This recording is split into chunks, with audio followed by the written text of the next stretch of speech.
नमस्कार जय माँ माणिकेश्वरी। आशा करुच्ची आपण मैंने समस्ते भलरे थे। फ्रेंड्स आज मु एक नुआ वीडियो नहीं आसी जोटा कि आपण मानक बहुत भल लगे।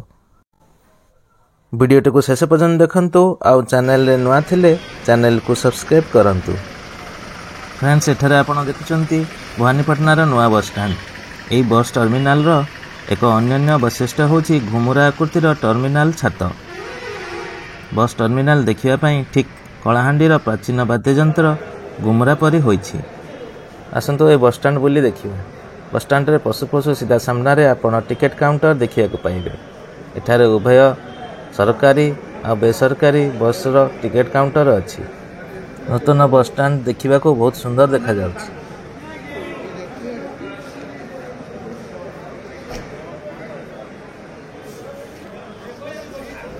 देखंतु एटा होछि कलाहांडी घरोई बस ticket booking counter.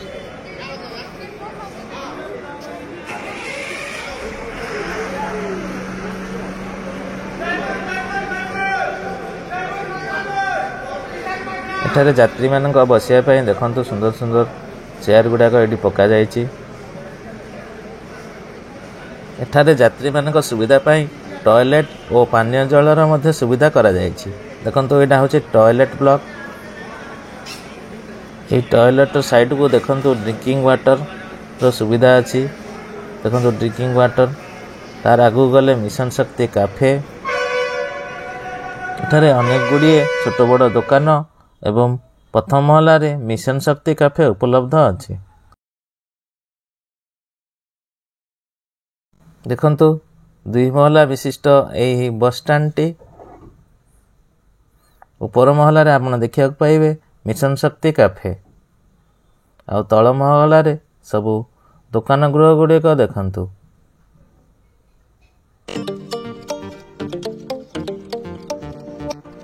Shop number लिखा है सबू।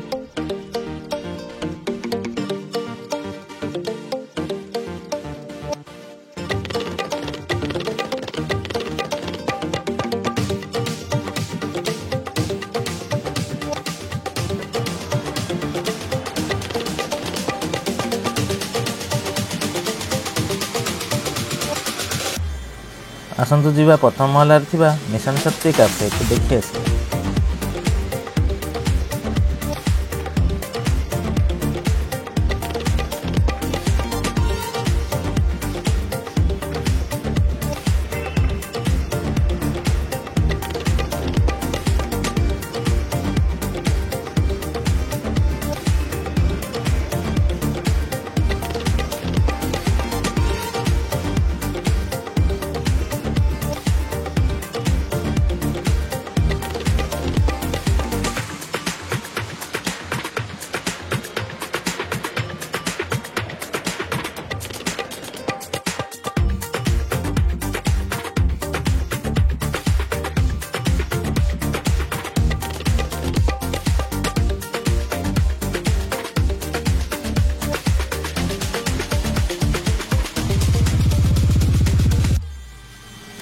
एठारु राज्यर प्रत्येक जगह को बस चलाचल करने सहित राज्य बाहर को मध्य बस चलाचल करुछि।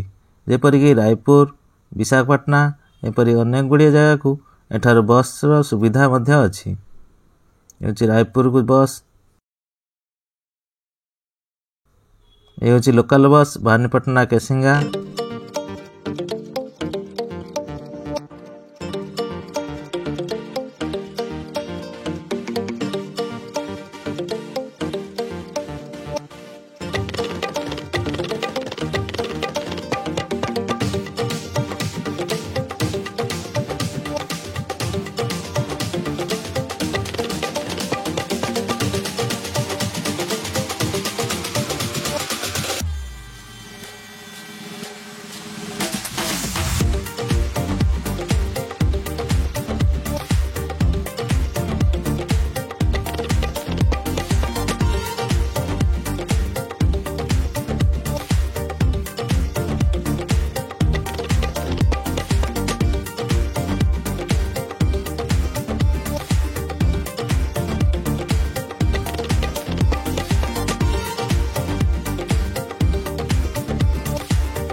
दर्शक बंधु मु आशा करुच्ची भिडियोटी आपको निश्चित भल लगी।